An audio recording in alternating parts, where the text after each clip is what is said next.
It is my infinite pleasure to introduce Erik Jones.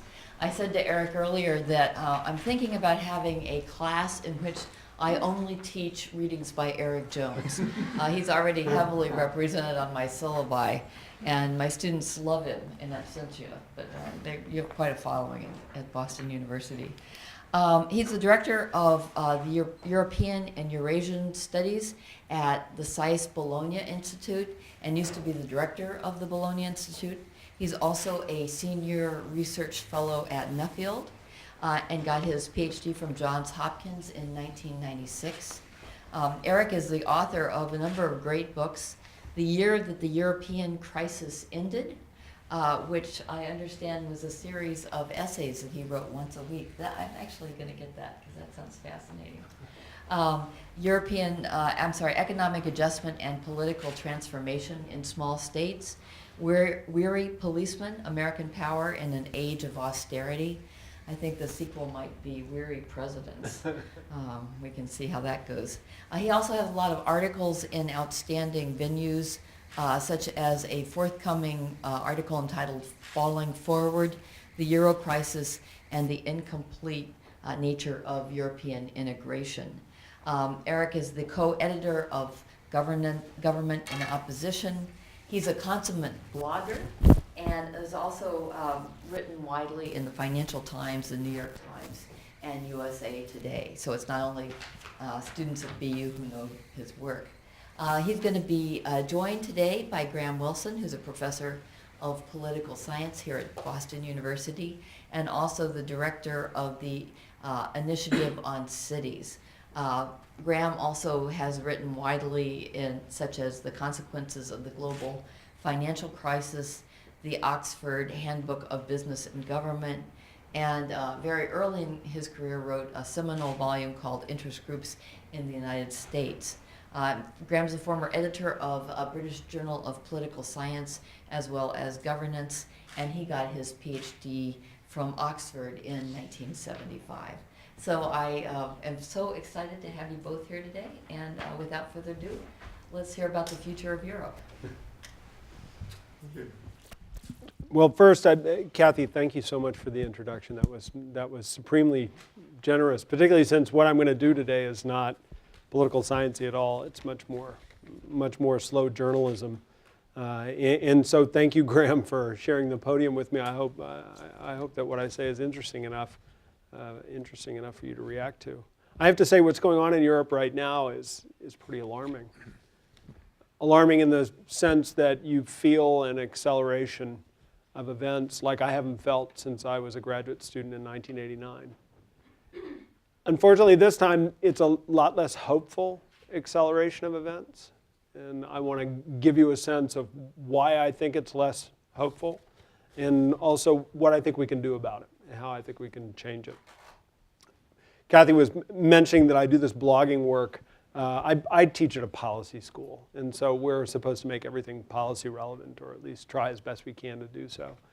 And a lot of the pieces that show up in my blog are op-ed pieces that I put out in order to try to influence the debate, either in Europe or in the United States. So I've always got some axe I'm trying to grind, and the axe that I'm going to grind here you'll find arise fairly prominently toward the end of the conversation.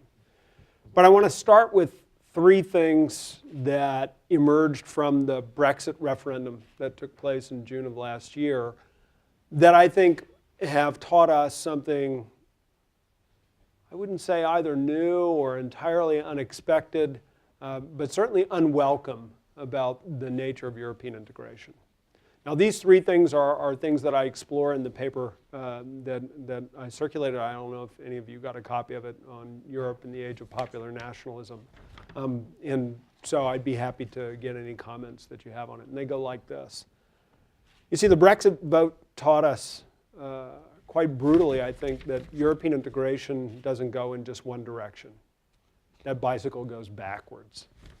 And we can see European disintegration as well. I don't think any of our theories that we use to study European integration really anticipated that. I think if you were to look at liberal intergovernmentalism or neo-functionalism, they're all unidirectional, and this idea of a bidirectional Europe is something that we're going to have to address. So my first part of the talk is going to deal with that.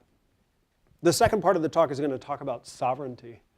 And I think what we learned from Brexit is that sovereignty in Europe is unconstrained.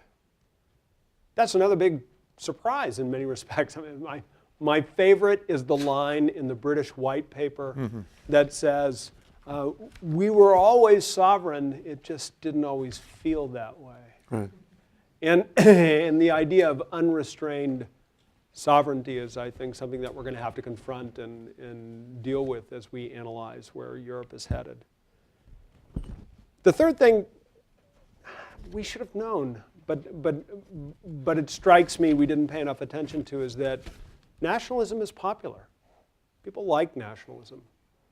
And we're going to have to deal with this Europe that's defined by these three characteristics: a Europe where disintegration is possible, where sovereignty is supreme, and where nationalism is popular. And if that Europe is, as I believe it is, characterized by those things, then we're going to have to come up with a formula to put Europe back into the box that we thought we had created at the end of the Second World War and that we hoped would transform the way European politics works thereafter.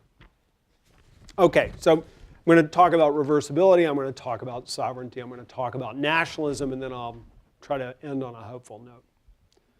Let's talk about the reversibility. When British Prime Minister David Cameron gave his Bloomberg speech in January of 2013, he didn't actually say too many stupid things. On the contrary, the speech was written by some of the finest minds in the British civil service and the most experienced people dealing with Europe. And it is a characterization of European integration, I think, more subtle and sophisticated than any I had seen delivered by a national level politician. It's actually quite an astonishingly good analysis of how European integration works, how much diversity and flexibility it has to offer, and how difficult it is to explain. And it's that difficulty to explain, Cameron argued, that needs to be addressed, and Cameron went on in that context to say that we have to have a conversation about how and why countries participate in European integration, because whether we want to or not as political elites, people at the grassroots level are feeling the consequences, not just of integration, but also of other things, and feeling these consequences are changing their minds about Europe. And we have to address that change if we want this Europe to remain complete. Now, I think up to that point, the Bloomberg speech is actually a terrific document. As a matter of fact, I sat next to one of the authors over dinner, and we talked about how they crafted the speech, and I was full of, effusive compliments. The problem is, of course, you get to the tail end of the speech, and he goes, and so we're going to have an in and out referendum. Now, this idea of an in and out referendum is actually quite extraordinary. If you think about it in the context of the way governments make international agreements, an in or out referendum on 4 decades worth of legislation that's accumulated is an extraordinary usurpation of parliamentary sovereignty. It's an extraordinary denial of how representative democracy is supposed to function. It's an affront in many respects to the generations that went before and the generations that will come after, right? So it throws out the whole Burkean notion of the people. And so I've never really understood that in or out referendum. And even comparing it to other referenda didn't make a whole lot of sense. You see, other referenda that we've had on Europe, but we've had a series of referenda on Europe, not all of which went the way they were supposed to, right? As Romano Prodi famously said of the Irish, they obviously didn't understand the question. The thing about these other referenda, though, is that in the other referenda that we had on Europe, the status quo was to reject a project that represented uncertainty. So you would either say, yes, I embrace this project, the Maastricht Treaty, the Nice Treaty, the Lisbon Treaty. Yes, I embrace this project despite the fact I don't know quite what it fully entails. Or you say, no, I want to stay where I am in Europe and maybe reconsider this. This referendum was very different because this referendum was supposed to be, yes, I want to remain in the European Union, or no, I want to leave. And leaving is a level of uncertainty many orders of magnitude greater than any conceivable treaty change or project that you might throw into the mix. When you think about the choice that was presented to the electorate, stick with a project that defines the status quo, or abandon it in favor of fill in the blank, if you think about that kind of questioning, it's much more powerful. This is crazy. Why would anyone agree to this? And yet when the British people voted to do that, that was precisely what we faced. The political movement that had pushed this forward, the UK Independence Party, basically said, well, our job is done. We can fold up shop and go. Of course, they're not going to do that. They're politicians, right? We know from political science that they have an office-seeking capacity that's never going to be completely extinguished. And yet, Nigel Farage said, you know, let's wrap this up, go home, mission accomplished and all that. The people who ran the no campaign freely admitted they actually did not know what was going to come next. And to the extent to which they began to plan what was going to come next, what they planned was at odds with the procedure they had set in train. And this is the critical part. I had a wonderful opportunity immediately after the vote to sit with the top civil servants from the Commission, the Council, and the Parliament, including a number of the people who drafted Article 50, which is the procedure through which a member state is supposed to withdraw from the European Union. The first thing they told me about this is that Article 50 was drafted almost for aesthetic reasons. You can't have an agreement where people join and not have some clause that allows people to leave, right? But this aesthetic escape clause was never meant to be operationalized as a truly functioning procedure.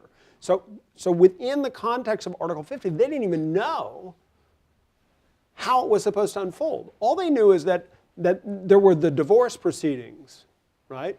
The division of goods that had to take place. And this division of goods should anticipate in some sense the future relationship, but doesn't define the future relationship. Indeed, the future relationship, whatever that may be, they said to me on that day, was something that was going to take at least 5 years to work out. And so what they had to do was to come up with some kind of transitional arrangement. You've got the division of goods. Maybe this is not immediately obvious. Every civil servant that was hired by a European institution from the time Britain became a member represented a contingent liability for the British government, because the British government implicitly accepted the commitment to pay their pension rights as those pension rights matured. Every building that was rented by the European Union over the 4 decades that Britain was a member was a contingent liability, because the British government had to contribute to the maintenance of these buildings. Long-term maintenance contracts that were signed by a legal personality that represented the British state. Every research grant, every long-term procurement project, everything you can imagine, these things all must be untangled. And it's not immediately obvious how you do that. This is what Article 50 is supposed to be about. You've got 2 years to sort out this incredible financial mess. And sorting out this incredible financial mess puts you at the end of that process with no trade relationship with anyone else, because the United Kingdom doesn't have legal authority to negotiate trade deals until it leaves the customs union of the European Union. You have no trade relationship. You're not a member of the WTO, because the legal personality that belongs to the WTO is the European Union and not the United Kingdom. And so you're going to go through this whole divorce proceeding, and then what? And then you drop off a cliff in terms of your ability to access market institutions. You see, part of the discovery that integration could run in reverse was the realization that we actually didn't know how to make that work in any kind of coherent manner. And the examples that we have, take for example the division of Czechoslovakia into the Czech Republic and Slovakia. The examples that we have are not meaningful on the scale that's required. They certainly don't allow us to unzipper Europe's financial center from the rest of Europe's financial economy. Okay, so as we went through this, what we realized is that the whole process of European integration had to be reconsidered. Not just by the British government, and the May government, I should confess, was uniquely ill-prepared to engage in this. Unfortunately ill-prepared to engage in this because they didn't realize that they wouldn't be negotiating trade relationships. They didn't realize that they wouldn't be negotiating market access. They didn't realize that they'd had to deal with this tangled morass of existing financial commitments, and they didn't have the negotiators to achieve the objective. Think about it. Everybody who works in Whitehall has, for the last 4 decades, devoted their careers to making European integration work. You can't just tell these people from one day to the next, I'm going to flip a switch, and now you're going to undo all the good work you did. It doesn't work that way. The morale of the institution is crushed in the process. And that's not to mention the morale of those British citizens who are working in the European institutions, who, I might add, are the only ones qualified to do trade negotiations because they're the only Brits that have been doing trade negotiations for the last 4 decades. Okay, I don't want to beat this horse to death. The problem, I think, is immediately evident. From a policy perspective, nobody really knew how disintegration was supposed to take place. And they didn't know how expensive it would be, and they didn't know how to model it. And they're still fighting over the modeling process. But what they did learn very quickly is that it wasn't going to stop. There was a brief period of about 4 to 6 weeks where everybody was going, okay, the British have voted this way, but it won't really happen. The Parliament will stop it, the people will wake up, there'll be another referendum, let's have a petition, we can ensure that this is not going to take place. Once they decided to do this, it started to happen, and the facts on the ground began to accumulate very rapidly over the summer. I talked to some people responsible for the larger financial institutions in the City of London and asked them when they were going to actually pull the trigger on the contingency plans that they had drafted on the off chance that the British people would vote to leave. And they said, what do you mean when we're going to pull the trigger? We already pulled the trigger. We can't wait 2 years to find out whether we retain passporting rights. It takes 18 months to license a trader, right? It takes at least that long to build up the financial institutions that we require. We have to begin transitioning a whole bunch of business-to-business services like euro-denominated clearing from the City of London to somewhere else. So that can't wait. So we're already in the process. Now, this accumulation of facts on the ground represents that second part of my talk, and I promise I'm not going to talk forever, and that's the part about sovereignty. What was interesting was the wrestling over sovereignty and who possessed sovereignty at the end of the day. Did sovereignty reside in the British people, which would be very contrary to British constitutional tradition? Did it reside in Parliament? The May government actually didn't want sovereignty to reside in Parliament. The May government wanted to exercise its right to inform the European institutions of the intention to withdraw under the authority of the Queen. Because doing it on the authority of Parliament would involve actually getting a parliamentary majority to support the action. The courts, in the end, weighed in on behalf of Parliament and forced the May government to move legislation. There are 2 pieces of legislation that are critical in this regard. One is the enabling legislation that's just been passed that allows the May government to provide notice of the intention to withdraw, which they've declared that they're going to do this March. The other piece of legislation is still in drafting, which is the legislation that at the end of this 2-year process will, in a stroke, approximate all directly impacting European legislation into British law and replace all other legislation that's derived from European practice with British legislation. The idea to be to maintain precise legal equivalence and then to begin to change those things that Parliament sees fit to alter. Now, the goal of this is obviously clear enough. They want to escape from the tutelage of the European Court of Justice. They want to escape from the procedures for European legislation. But in asserting the sovereignty, what we realize is that subtle differences are going to begin to emerge in the whole regulatory framework that connects Britain to the single market. So even in the best case scenario, where Britain is fully integrated into the single market on the basis of the equivalence of the legal framework, the moment Parliament acts and begins to alter legislation, you're going to begin to witness a deviation in the regulatory environment between the British marketplace and the European marketplace.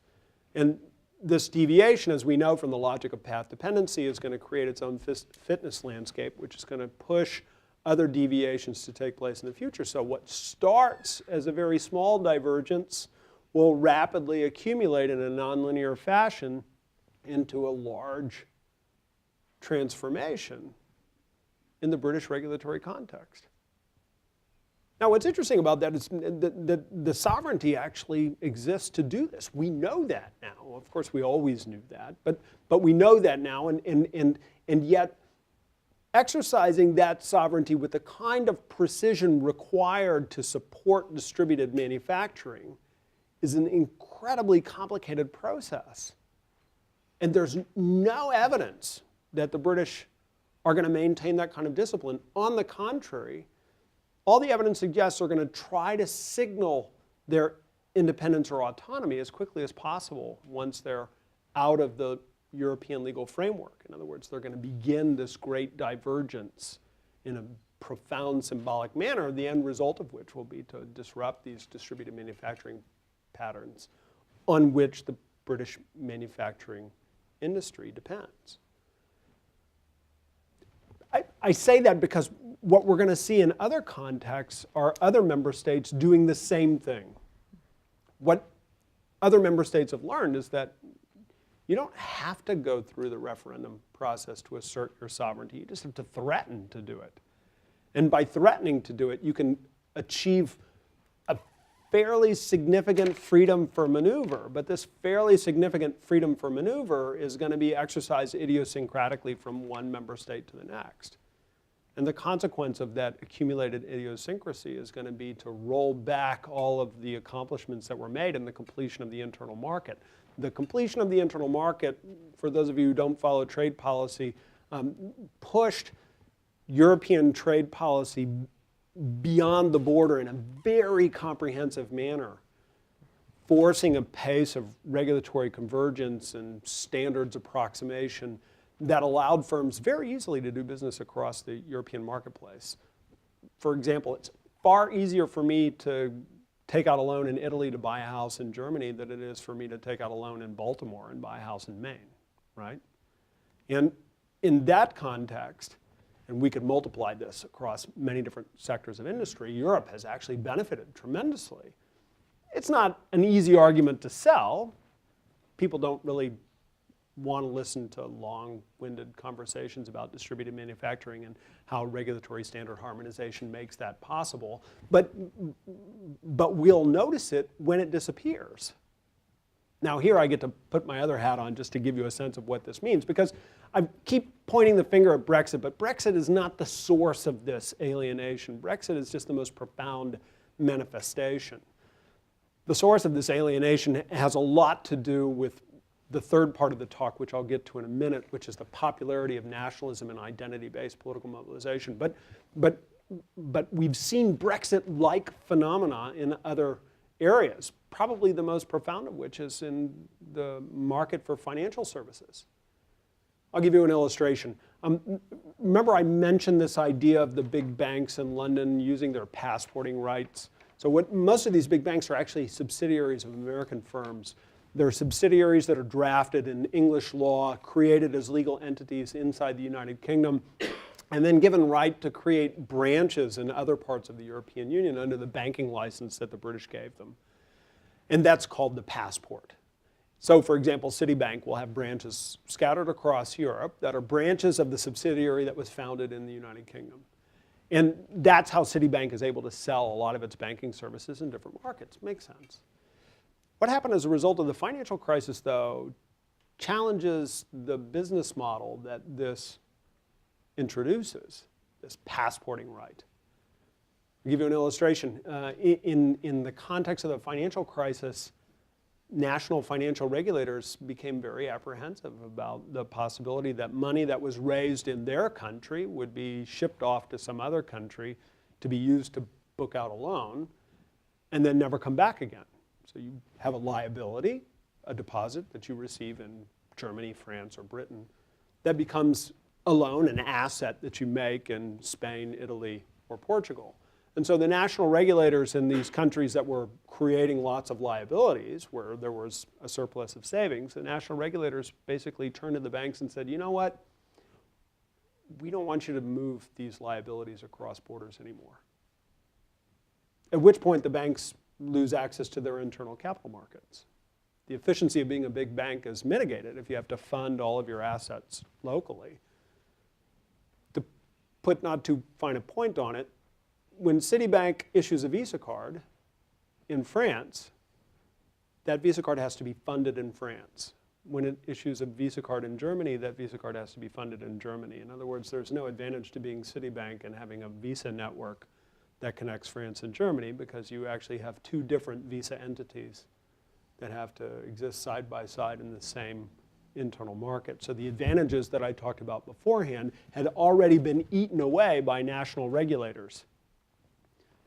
We can find other examples of this, but the financial example, I think, is the most powerful, because the financial example explains to a large extent why so many of the peripheral markets in Europe have been deprived of liquidity, right? I mean, if all the savings is bottled up in the countries of the European North, then the countries of the European South are not going to get access to funds for investment, and the cost of capital is going to differ widely from one place to the next. Again, this is an expression of sovereignty, even in the context of a single supervisory mechanism where all banks are supposed to be treated the same. National financial regulators are treating institutions established in their country very differently from one place to the next. Now, when you see that, that forces us to do something that we're not actually very good at as social scientists, which is to operationalize the willingness of countries to participate in the European project, right? Why are financial regulators deciding that they get to be the exception? Why do the British get to be the exception? Why wouldn't everybody be an exception in that sense? And if you talk to the Visegrad countries, you'll find that there are lots of countries that are starting to think about their exceptional character in new and ever more challenging ways. And so what you end up with is saying, well, you know, if we're going to get people to buy into this European project, then we're going to have to make an appeal to these countries to make them willing to participate. This is an argument that Matteo Renzi, the Italian prime minister, has been making quite consistently. He usually makes it in the context of the immigration debate. For those of you who don't know, the immigration debate is something that flared up when Angela Merkel suspended the Dublin protocols and allowed asylum seekers or refugees to seek refuge in Germany rather than in the first safe country they entered. It flared up in that context. But for those of us who live in Italy, the immigration debate is something that's been going on since February 2011, right? As soon as the Arab awakening took place, immigrants from sub-Saharan Africa began pouring into Italy. And there's been nothing that we can do to stop them.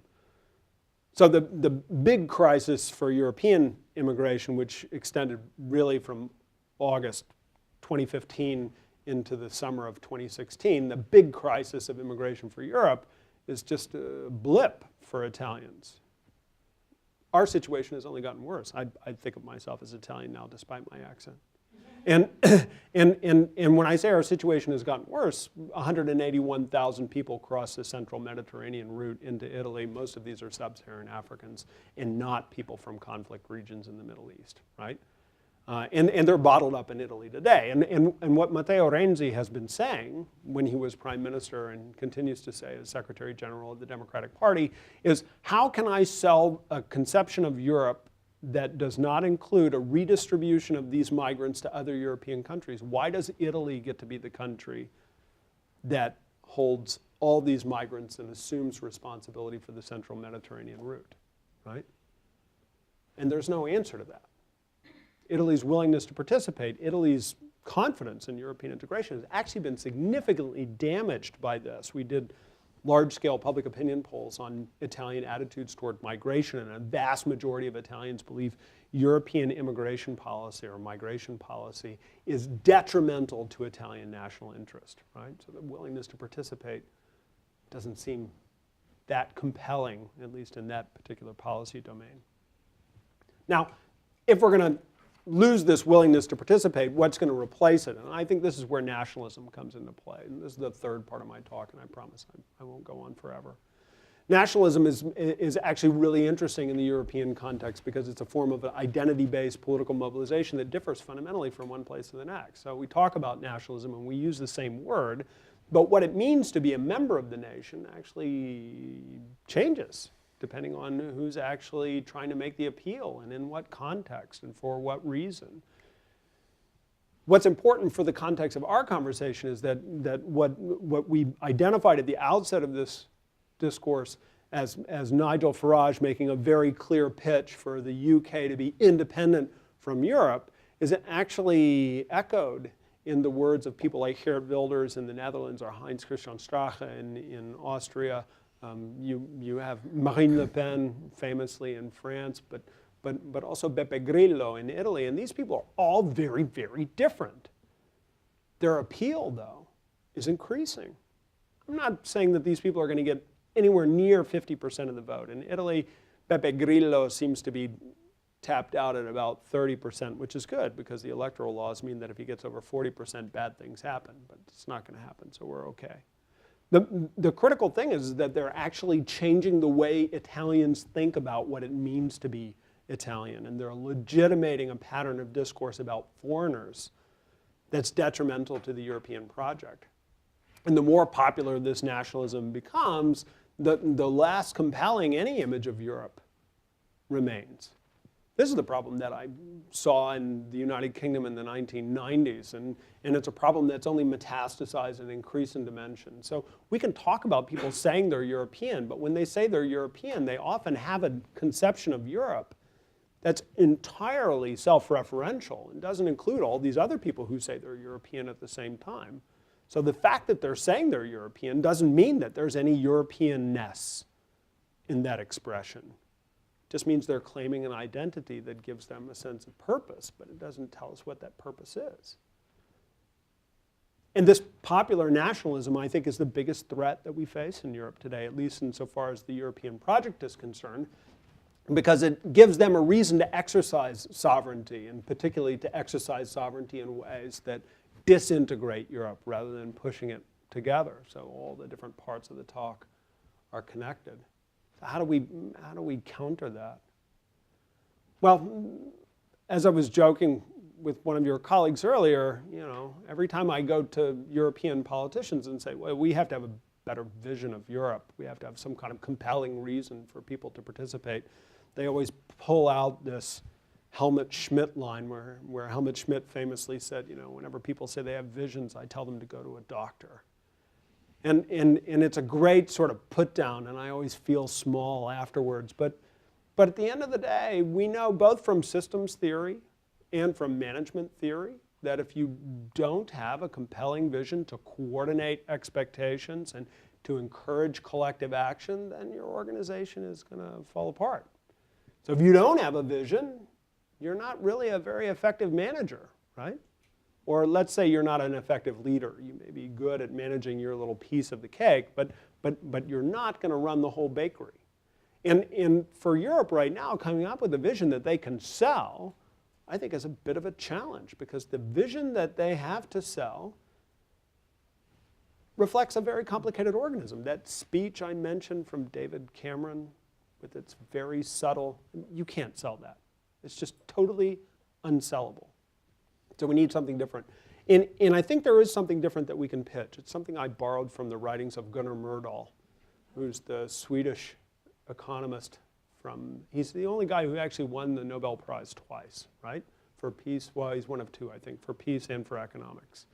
And Gunnar Myrdal has this book, An International Economy, and in that book, he talks about integration as being the promotion of equality of opportunity. And I think we can sell that. If we can come up with a formula for equality of opportunity that allows countries to express their individuality and yet participate in shared endeavors, I think that would be a winning formula. It would involve some repatriation of responsibilities, but it would also create opportunities to build new institutions. So I think we'd have to pay a little, but we'd get a little along the way. I think that this is a sellable product as well. I think as a message to people, I can sell equality of opportunity, making Italy a better Italy in the European context rather than replacing Italy with Europe per se. Even better for those of you who are academics, the paper I was going to present here, if we had a PowerPoint thing. There's actually a really cool research agenda that comes out of Myrdal's model. Myrdal actually has the only model for European integration that's perfectly reversible. Tells us what causal mechanisms to look at, tells us how to operationalize different links in the chain. It gives us what to measure and how to test when things are working and when they're not. So I think there's a real future, not just for politics, but also for scholarship if we embrace this new conception of Europe. But first we have to go through the events of the day, and those events of the day are going to be fairly distracting, at least for the foreseeable future. Thanks a lot. Thank you. And now we'll go from Graham Wilson. Thank you. I want to start by thanking Kathy for giving me the chance to focus on such an interesting, rich, and stimulating paper.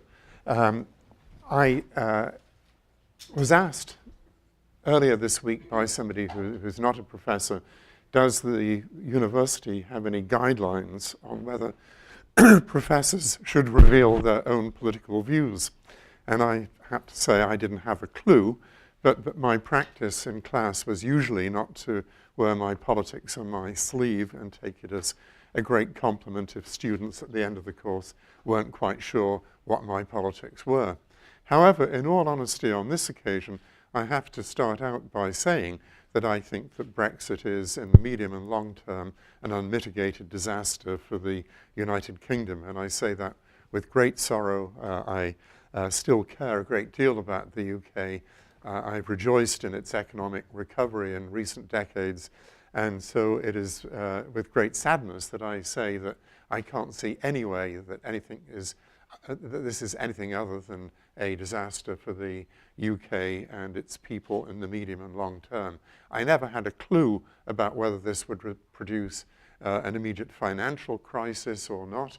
I don't think the fact that a credit bubble in the UK since Brexit has kept the economy bubbling in any way mitigates against the points made very capably, for example, by Martin Wolf in the FT, that this is going to have an enormous cost for the UK in the future. And I want to put that on the table, partly just to be honest about my own views, but also because I think it relates to how I think about some of these issues.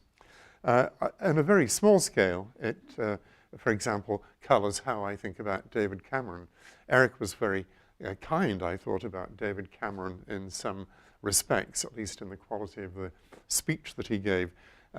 Kathy will remember that when my unfortunately late friend and former colleague Tony King visited us a few years ago, he gave a paper arguing that David Cameron was about the worst of post-World War II British prime ministers. And he argued this on a number of very convincingly in great detail, but one of the key points was that he thought that Cameron was lazy, that he was somebody who didn't do his homework. And I think that the mess he got Britain, as well as less importantly himself into over Brexit, was partly a consequence of not doing his homework. At the last APSA, I sat next to the Canadian political scientist Larry Leduc, whose career has been spent studying referenda, and Larry said if anybody had bothered to ask him in advance, he would have given them a long list of reasons why this referendum could go very badly wrong from the David Cameron point of view, where it was meant to settle the European question once and forever. So I think you were very kind to David Cameron. It's a small point in passing. I'm, given my view on what a disaster this is, much less kind. You touched on the, well, not just, you analyzed the question of sovereignty very, very interestingly. Of course, the whole British argument about the sovereignty of Parliament is replete with irony. In the first place, the whole idea of a referendum on such an important long-term issue is contrary to what used to be the British political tradition, expressed very forcefully by Clement Attlee in the 1940s when he described referenda as the tools of tyrants and dictators. But they have unfortunately become more common in British politics, and the long-term future of the nation was entrusted to them. As Erik said, there is this astonishing line in the May government's white paper on Brexit where it says, and you can hardly believe that it says this, that Parliament was always sovereign, but it didn't always feel that way. My goodness, my dear, take 2 aspirin and come back in the morning. It didn't feel that way. What a shame. And yet this is the level of thinking which has characterized the Brexit people. Parliamentary sovereignty was, as Erik rightly said, something that the May government attempted to evade and avoid through not submitting to Parliament a bill to empower it to invoke Article 50.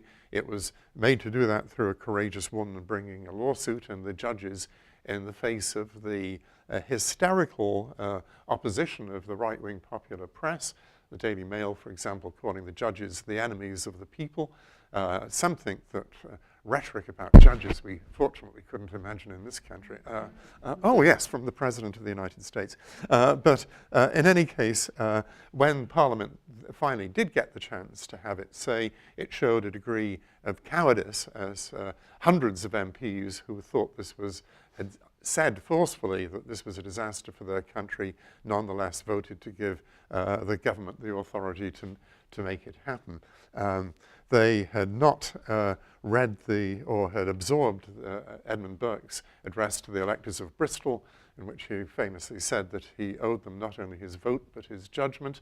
But on the other hand, as we all know, Burke then lost the next election, and this was perhaps the point that was more important to current British MPs than his arguments. So not a happy story in Britain. I do think that for those interested in electoral politics, the success of UKIP is quite astonishing.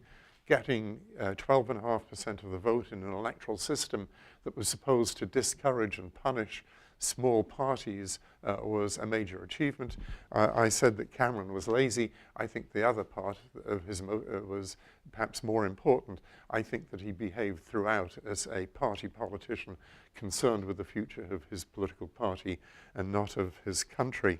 A sad comment to make, but one which I regret, I think is true. So many ironies about Britain. I should perhaps to be politically even-handed, say that perhaps the outcome would have been very different if the Labour Party had not been saddled with such an astonishingly inept and incompetent leader as Jeremy Corbyn, but it's all water under the bridge. I think that the questions that the paper raise that are most important are about the rest of Europe and the future of Europe, rather than what I see as the sad future for the United Kingdom. May has said in a recent speech that the nation state is the natural unit of government. It's what people feel allegiance to. And of course, what your paper is about is in large part whether or not the future belongs to the nation state rather than, for example, to the European Union. I do think that one of the consequences of the global economic crisis was a resurgence of the importance of decision-making at the national level. By and large, even allowing for the European Central Bank, it was national institutions that were to the fore rather than intergovernmental or international organizations in the aftermath of the collapse of 2008. So maybe that there has been some sort of tilt back towards the nation state for some time. It's interesting, and again, I would have to say to me personally, depressing that globalization seems to have stalled, that not even outside on the global scale, not just the European scale, the growth of international trade has dried up, and indeed, to a very minor degree, gone into reverse. So this question of whether we're seeing the reassertion of the nation state at the cost of the European Union, but perhaps even more generally, is an extremely important question that you raise.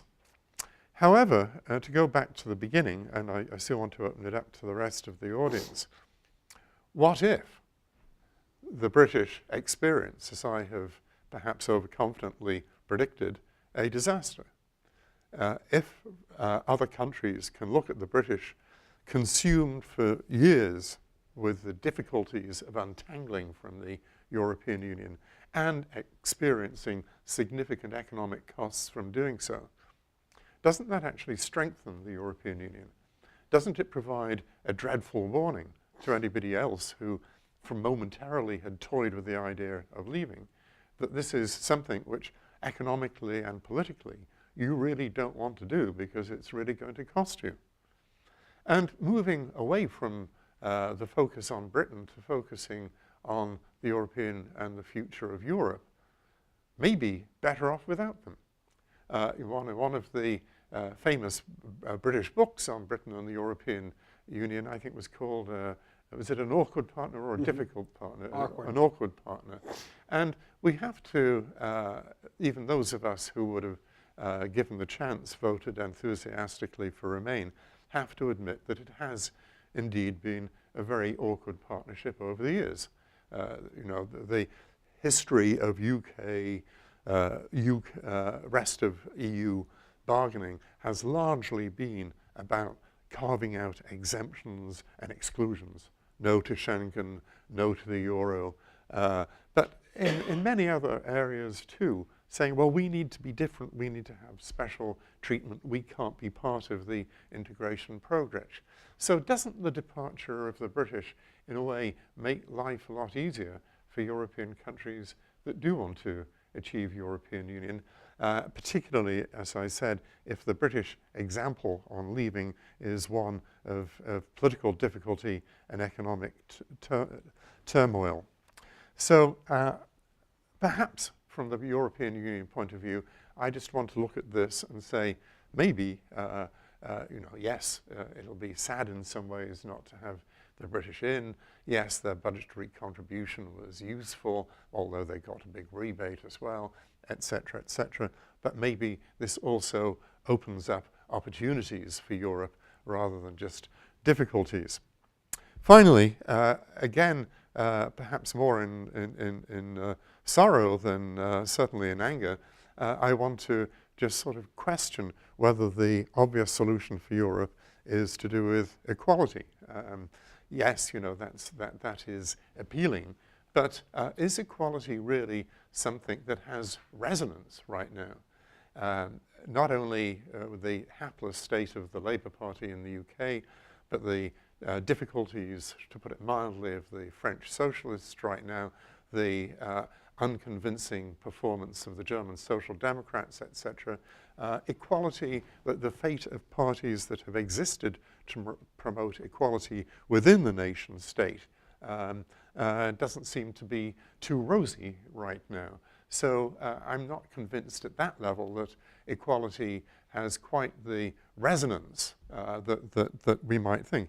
I've seen a number of opinion polls that have suggested that public opinion in a number of European countries, certainly in the UK, but perhaps elsewhere, has moved in an anti-redistributive direction. More free market, more individualism, less social solidarity. It's not an area where I'm an expert, so you may well be able to correct me on that, but that's just the impression I've had from Pew and you know, more importantly, perhaps some European surveys that I've seen. And finally, in this regard, I don't get the impression that equality for nation states implying redistribution between the North and the South, between Germany and Greece, has become any more politically viable in the last couple of years than before. On the contrary, it seems to me that a willingness to engage in humanitarianism and social solidarity on the part of Chancellor Merkel has come round to bite her and create a potential problem for her in respect to her re-election bid. I have enormous admiration for what she's done, particularly on refugees. I think we should give her the Statue of Liberty. But on the other hand, again, with great reluctance, I don't really see that the spirit of equality and solidarity between nations is that strong at present either. So I don't know if you want to come back on any of those attempts to comment on a very, very rich and interesting presentation and paper. I'll give you the chance to do so, then we'll bring in the audience. Well, excellent. Graham, thank you so much. Thank you also for the care and attention with which you've treated the argument. I think I would only say three things very quickly. One is that I think we're already seeing signs that national governments are more interested in pursuing their own agendas than in lesson learning from Brexit. The idea that the British choice would galvanize some kind of coherent response among the member states, I think, unfortunately, perished relatively quickly. We see this also among the institutions. We were already witnessing power struggles between the leadership of the Council of Ministers, the Parliament, and the Commission in how they're going to do these Brexit negotiations. So rather than trying to draw an abject lesson and reinforce the institution, they're finding new opportunities for division. And I say that with all the sadness that you provided earlier in my own echo. I think that's why we have to have some kind of coordinating vision. We have to have some reason for this to work together. I wouldn't use equality. I've written a lot about my fear about redistributive mechanisms.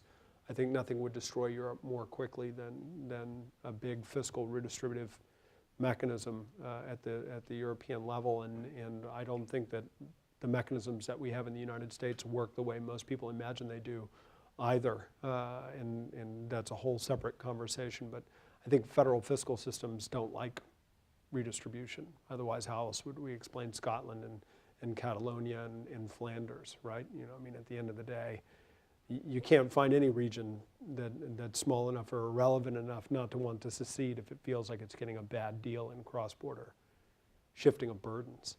That said, equality of opportunity in the Myrdal speak is going to be a little bit harder to sell than I make it, because obviously the whole of opportunity part dropped off in the communication, and the meaning of equality of opportunity is not one with which we're readily familiar from the old liberal discourse. So I think there should be some verbiage that we're going to have to change there.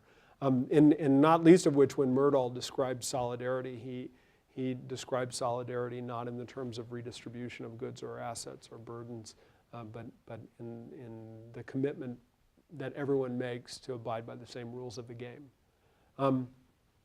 We can come back to that.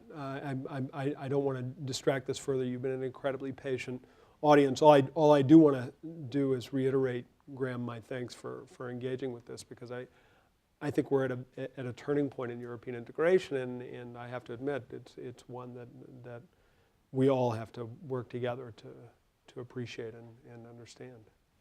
Okay, I just want to thank Graham real fast and then suggest that we open it up to the audience. Yeah. Yes. Thank you. I have two questions. The first about Europe and this possibility of a vision, and the second about the UK and previous cycles that might be connected with the Brexit experience now. So with Europe, I mean, I've watched visions of Europe crash and burn for some time now, and so I am imagining that in times of disillusionment, as we are perhaps in, it raises the question for me: what has held?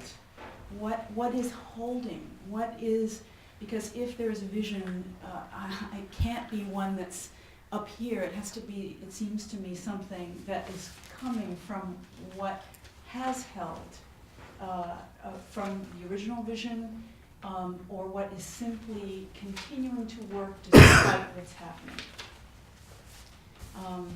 And if I could just say my second question, thank you. My question about the UK has to do with, is there anything in previous cycles of history that rhymes with Brexit, or that somehow brings familiar sense amongst people, which could yield some interesting insight into what is possible or not now? Erik, would you? Or should we take maybe a couple of Okay, questions? sure. Why don't we do that? And perhaps people could just say who they are, because I don't think everybody knows everybody. So, yeah. Right. Kaya Schelde, I'm a professor here at the Pardee School. Is the microphone on? There's no amplification, so you're not gonna, if there's no amplification, we're just recording it. Oh, okay. I'm sorry. That makes sense. It felt awkward talking to you with a microphone from 3 feet away. So I have two questions as well. The first is that I really appreciated mulling over your imagery about, you didn't say the word bureaucratic capacity, but about the amount of capacity, the administrative and bureaucratic capacity it would take the UK to actually unwind things like contracts and legal agreements and leases and things like that.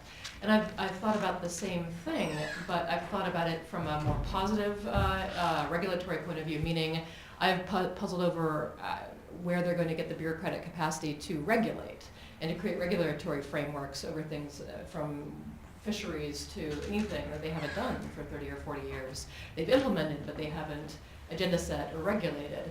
And so that led me to the puzzle of when you gave the imagery about the multiple equilibria, multiple regulatory equilibria, that they would start regulating, and this would create irreversible phenomenon. And I'm wondering, kind of if you could unpack that. I've often thought, are they going to be able to do that? Are they just going to copy regulations, European regulations over domestically? Or would that be a slow, fitful process? Or would it look kind of like what's been happening in the last 3 weeks with executive orders in the US, where 3 people can start just pumping laws out into the public sphere, just creating chaos, essentially, even if they're not well crafted and there's no capacity behind it at all, essentially. So I was that was a puzzling imagery. Would the equilibria be just chaos, basically, or would it just not happen? I just wanted to know about that. And the second question is, I say this with sadness, is that if you look at what in the public opinion literature does bring people in Europe together, it's often a framing of something negative. It's people felt quite European during the George W. Bush administration. They feel more European in reaction to Trump or a threat of Russia. There's some empirical evidence that the more influx of third country refugees in Europe, the more people actually prefer and feel positively towards European migrants from other European places. And so I say that with sadness a little bit, but there is that element that I don't know if I would translate that into a negative campaign of European exceptionalism in some way based on others, but that there is empirical evidence that that is what brings people together in public opinion, as well as positive imagery. And let us know whenever you want to answer some of these. I never want to answer. Let's take this one and then Erik. Hi, I'm Julia Arnews. This is a sort of related question, but I wanted to get back to this issue of equality of opportunity. I just sort of want to get to the bottom of it or make sure that I understand it. I see that you're trying to make a distinction. It's not equality, it's equality of opportunity. It's not redistributive. But I guess I'm trying to understand what the appeal would be when it seems to me that if you're German, maybe you don't want equality of opportunity with someone from Spain, and maybe you don't want equality of opportunity with someone who's just arrived in Germany from Iraq or Afghanistan, even if Germany needs new workers to sustain itself. So I'm just sort of trying to understand the appeal of that. I know you mentioned it could be sort of equality of opportunity in terms of some sort of legislative sense, but the attractive sort of thing to grasp onto, I'd like to hear more about that. Gentlemen,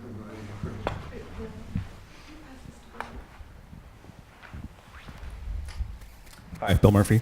I have a quick question on what do you see happening with the City of London and the UK's financial sector, as well as where will the banking and financial institutions go?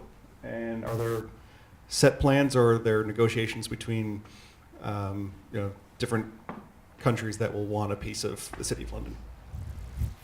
And perhaps I could just add, as you talk about the equality question, I got immediately worried that I was a bad student and I hadn't done the reading properly. But you do say in the paper that you talk about Europe is about making sure that every nation, people has the opportunity to succeed, and no country, nation, people is left behind, which sounds like more than equality of opportunity. So over to Erik. So let's put this into the financial markets context, right? I love financial market examples because that's what I teach. In a financial markets context, you have to have a lender of last resort. Right? A lender of last resort does not exist to redistribute income. A lender of last resort exists to ensure that nobody gets left behind. And in the Greek case, having a lender of last resort was actually quite essential to ensure that Greece didn't get jettisoned out of the system. You know, we're talking about a conscious choice by the British to leave, but there's actually a deep and abiding fear that there will be a conscious choice by the Germans to force the Greeks out. And I think that choice would be much more destructive of European integration than the self-abnegation, right? I think if they create conditions under which a country has to leave, and there are episodes where we've seen this in the past when Jörg Asmussen went to Cyprus and explained to them that the only way that they were going to be able to bail out their banks was if they involved deposits under 100,000 euros in the contribution on the liability side. That was a mistake, and had they enforced that error, bad things would have happened, and Cyprus would have left. As a matter of fact, Cyprus almost did leave. And yet, when Jeroen Dijsselbloem, the Dutch finance minister and head of the Eurogroup, came out of that experience and said, actually, you know, this is the model that we should follow, financial market participants jumped on that, and the ECB chairman, Mario Draghi, said, no, that's a stupid thing to say. That's not the model that we should follow. Unfortunately, that's the model where we are. And if you were to follow the workouts in Italian banks right now, there's a real question mark hanging over Italy at the moment as to whether the world's oldest bank, which is the Monte dei Paschi di Siena, will not be allowed to be bailed out in a way that's politically tolerable, right? Now, this is the kind of don't leave a country behind, right? Don't make people do things that are self-destructive. In forcing Monte dei Paschi di Siena to bail in the 40,000 small retail investors that are exposed to subordinated debt instruments, I think that's just suicide. We can't do that. In the context of Myrdal's writing, and I do apologize, I need to flesh this out. I realize it's not immediately obvious. In the context of Myrdal's writing, the equality of opportunity is the same kind of equality of opportunity that you would find in 19th century liberalism. So it's not intended to achieve equality of outcome. It's intended to provide a kind of a baseline. Now, how generous that baseline may be is open to question. How extensive you want this pattern of integration to be is something that has to be subject for conversation. And you can always unpack institutions that you don't like at the end of the day if they have unintended consequences. But I think it's something that we have to be able to sell, because what we're trying to argue, and I do this a lot, particularly in the financial context, is not that the Germans should bail out the Italian banks, but that all European banks that trade at a European level across a European marketplace are European and should be bailed out with common resources that are created by the banks themselves. So common European deposit insurance is not about moving money from Germany to Italy. It's about moving money around banks that trade across borders freely.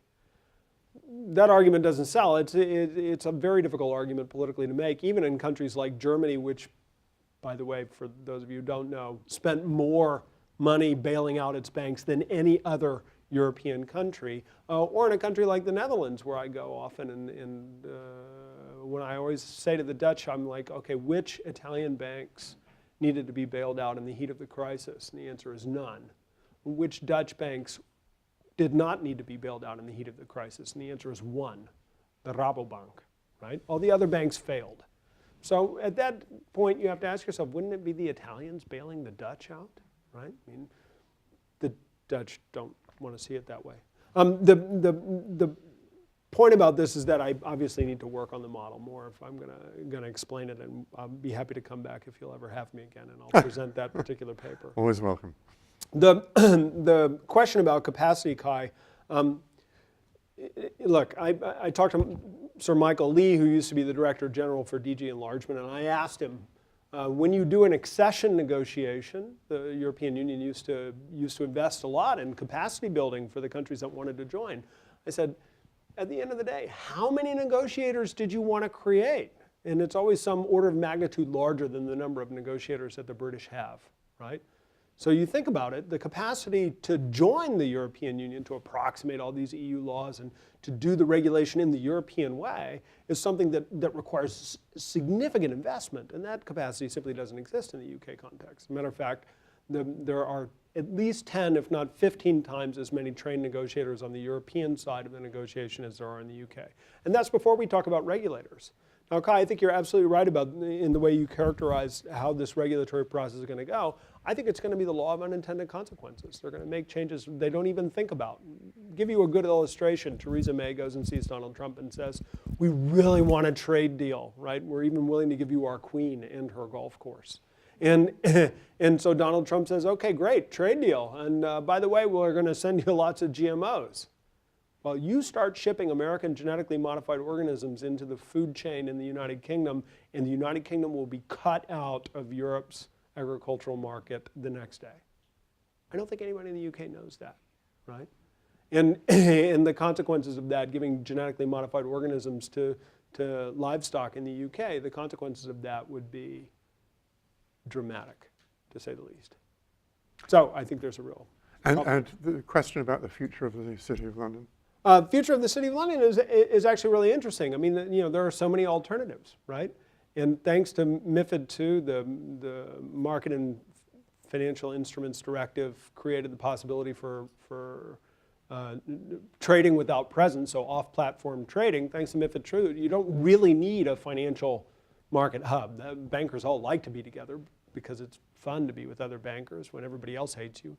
But the fact of the matter is that they can go anywhere. And when I talk to them, they talk quite easily about redistributing activities to Dublin, to Paris, to Frankfurt, to Randstad, so the area around Utrecht, The Hague, Amsterdam. I mean, there are all kinds of, and the competition to get this business is fierce. So I expect what's going to happen is a lot of what we think of as a centric financial structure in the United Kingdom is going to be dispersed. And I'm not quite sure whether that's going to be more stable, to be perfectly honest, because I think we will expose ourselves quite inadvertently to the capricious choices of national financial market regulators, which could disrupt the way the financial system works. A distributed financial system is every bit as vulnerable as a distributed manufacturing system.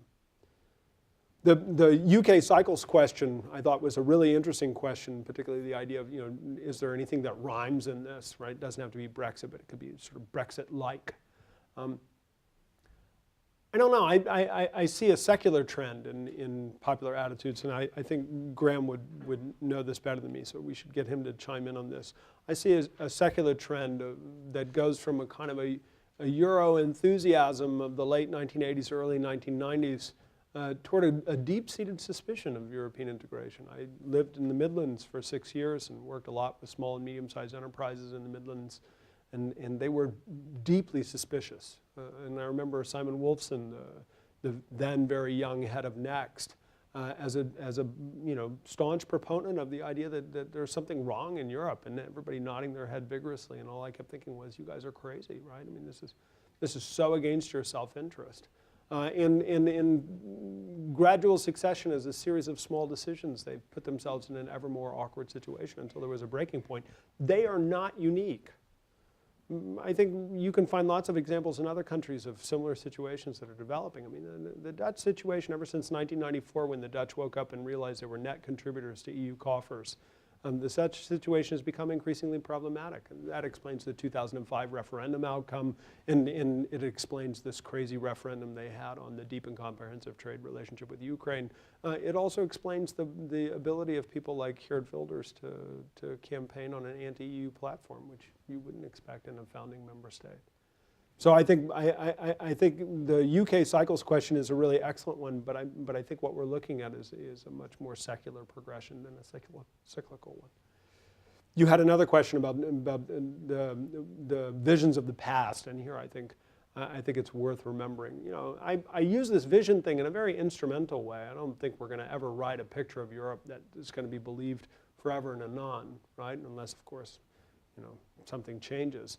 But in the past, we've had compelling visions. Franco-German reconciliation was a compelling vision. Ending war in Europe was a compelling vision. Completion of the internal market was a compelling vision. Europe was never more popular than it was in 1992, at least according to public opinion polling data. The problem is these visions do get exhausted and people develop new interests. I don't think we need a vision forever. I think we need a vision for right now. My vision may not be the right vision, but I'm happy to entertain and campaign for any other vision that someone thinks would work better to get people to work together. Now this brings up the othering question that Kai raised, Europe and the other, right? Maybe people don't want to work together because maybe they hate each other, right? Or distrust each other in some fundamental way. I think it's a mistake to assume that the other in Europe is outside Europe. Just look at the way the migration debate was mixed up in the United Kingdom, right? They were talking about not having control over their borders, but they did have control over their borders for South Asian migrants. They just didn't have their control over their borders for Polish migrants. And when they did the breaking point thing, they actually took a picture of Arabs crossing a fence somewhere in sub-Saharan Africa or something. I mean, right? Actually, it was in Morocco, but it sounds better when I tell it that way. And these are not people that they face at all. On the other hand, once you decide that there's an other, you just have to mix it up. And the problem is that everybody has a different other, right? For the Italians, it's the Romanians. They really other the Romanians, despite the fact that the Romanians speak brilliant Italian. They don't like them for some reason. And you find these patterns replicated. Unfortunately, that's very destructive of Europe. I mean, not to pick on the Dutch, but I remember talking to a very senior Dutch politician, Wim van Eekelen, long ago. He used to be the Minister of Defense, and he was the head of the West European Union.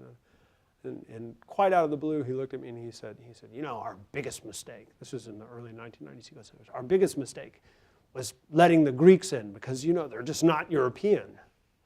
And I, at the time, I thought, oh, what a quirky attitude from somebody from another generation. Of course the Greeks are European, but I hear that attitude expressed quite a lot nowadays.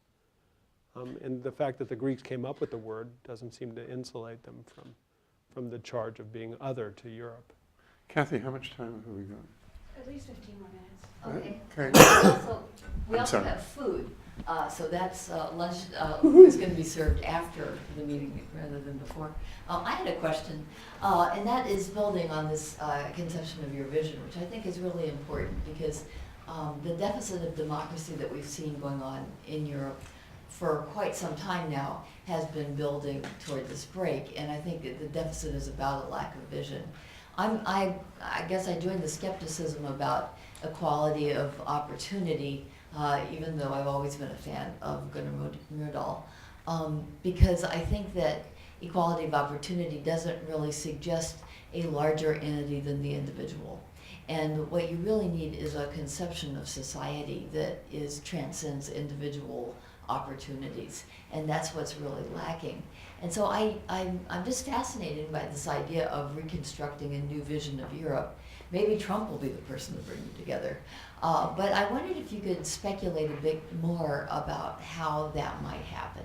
Because it seems to me that that's really the essential question, that there was this conception of Europe that got eroded because many people felt that there was a growing divide between European technocrats and the masses. And that's why the rise of right-wing populism has been so popular, because it evokes historical sentiments of nation states and entities where we're all in it together, and the difference between people in the upper classes and people in the lower classes isn't quite as great.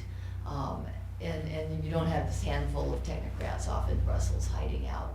So I just wonder if they're what your new vision of Europe might look like, and what kind of institutional changes you might want to make in order to reduce some of the elite mass differences that seem to have resulted in Brexit and other separatist movements.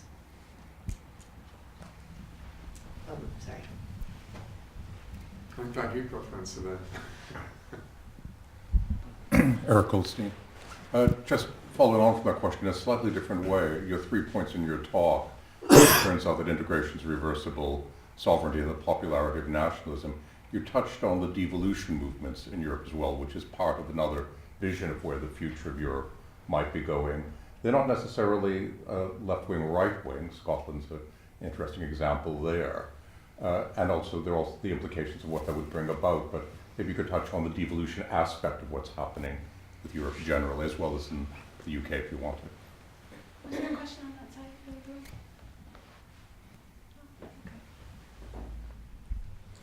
Okay. Yeah. Well, first, Erik, Kathy, thank you very much for the questions.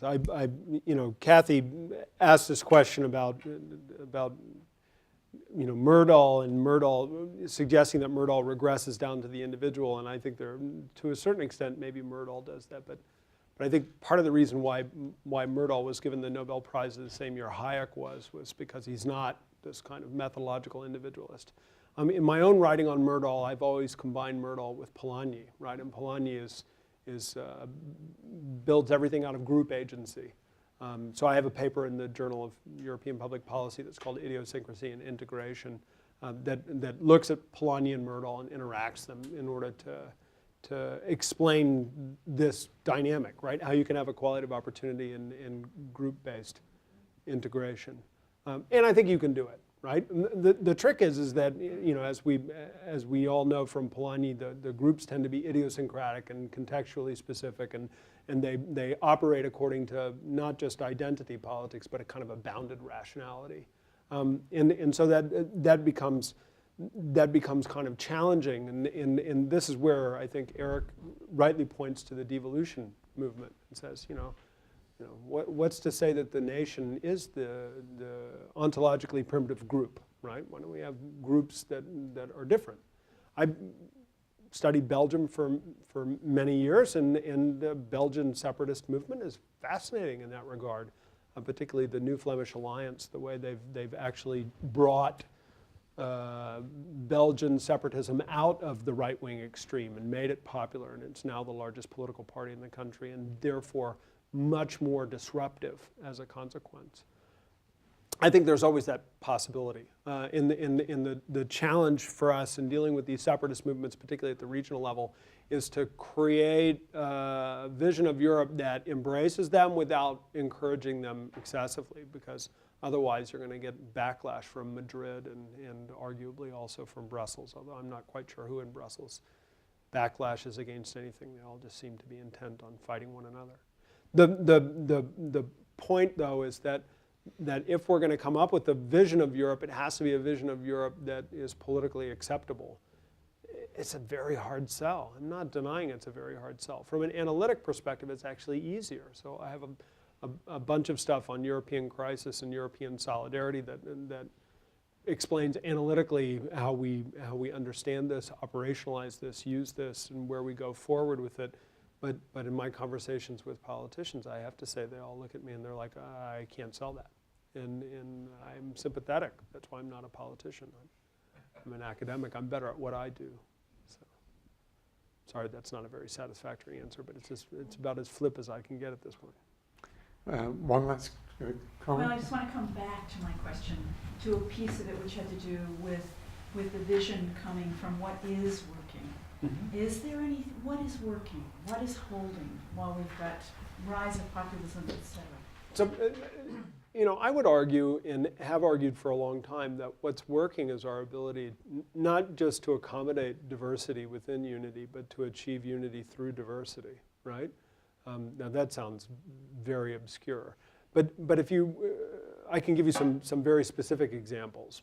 For example, the principle of differentiation that was introduced in the enlargement process in 1998 by the European Commission made it possible for each accession country to go its own pace and to open up negotiations on different chapters as and when they wanted, right? The original enlargement formula was one that said everybody had to move lockstep through the different chapters of negotiations at the same time, and nobody finished anything until everybody finished it, right?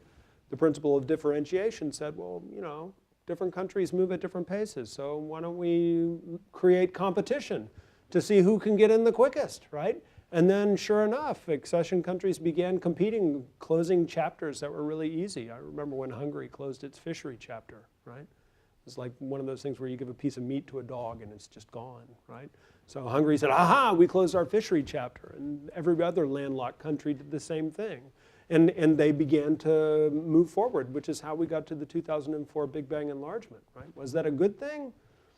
I don't know, right? I think the jury is still out on that, to quote from Chow and Lai. But I think what it was useful for was demonstrating the extent to which you can actually encourage specialization. And we can go through different practices. I think we probably could have gotten more value out of the open method of coordination if they'd just had a little bit more discipline in terms of the priorities. The idea was good, and certainly the shared best practice element did improve public policy in lots of member states. That was another illustration of unity through diversity, treating member states as laboratories for effective policymaking and then spreading the wealth, so to speak. So I think we can find formula that work in that way and build on those. And I think we have to admit, though, that European integration does make mistakes. The fiscal compact is, first on my list of horrible mistakes to make, followed very quickly by the 2-pack and the 6-pack. And I could explain why that's the case. But the underlying theme in all those messages is that they systematically disadvantage one group of countries and systematically advantage another group of countries. And that's what I mean by being left behind. Is if you're systematically put at a disadvantage, then you're left behind. And that is not a solid foundation on which to build a stable Europe. It's not common to reference Christmas letters, particularly from your own family, but my younger nephew works for a European, continental European retailer and works in Brussels. His office is in Brussels and Dusseldorf. And this year and this is in quest of the vision thing, he ended by saying that he was so happy that he had had the opportunity to move freely between countries and to work in an office with the richness of having fellow workers from different countries, and he just hoped that somehow future generations would have that same opportunity, even though he wasn't optimistic that they would do so. And I think that perhaps that encapsulated some vision of what the European Union could be about. Elizabeth, you have food for us, I think. I do. But I think can Kaya I has ask more. for one I'm final sorry. question, and it's a question that I'm always a little embarrassed to ask, but I feel like it's the elephant in the room. And that is, everything in my training as a political scientist or national relations tell me countries don't commit suicide, in security areas, especially because of rational actors. And everything you've described is just like blind incrementalism, because of bureaucracy, party, procedure, muddling through. And I'm one of those people who for the first 4 to 6 weeks said this is not going to happen. And then when I visualize the day in which the UK goes to sleep one night and wakes up the next with no bananas, no Apple Watches, an 80% collapse in its economy, Can you still imagine that happening? Do you think that it's still going to actually happen? Oh yeah. I mean, but so I would disagree with the initial premise, and I do this with the utmost respect. I did a paper, called "Look for the Blind Spot" that tried to explain why social science theories had failed to anticipate the fall of communism, and the problem is that we assume that the raison d'etat is to preserve the state, but what if the people who man state institutions suddenly wake up one day and go, hey, I actually could just steal a bunch of stuff instead and make myself the biggest oligarch the world has ever seen. And communism collapsed as a result, or at least the Soviet Union did. I don't know if that could ever happen in this country. Could you imagine a White House being populated by billionaires looking for the opportunity to steal as much stuff from America as they could? What consequence would that have? Do states commit suicide? Actually, I not only think they do, but I think they do so with much greater frequency than we are willing to admit. Thank you. Well, on that note, I want to thank both of our speakers for a really rousing, interesting discussion. Thank you so much. Thank you. Thank you. That's wonderful. Thank you. Terrific.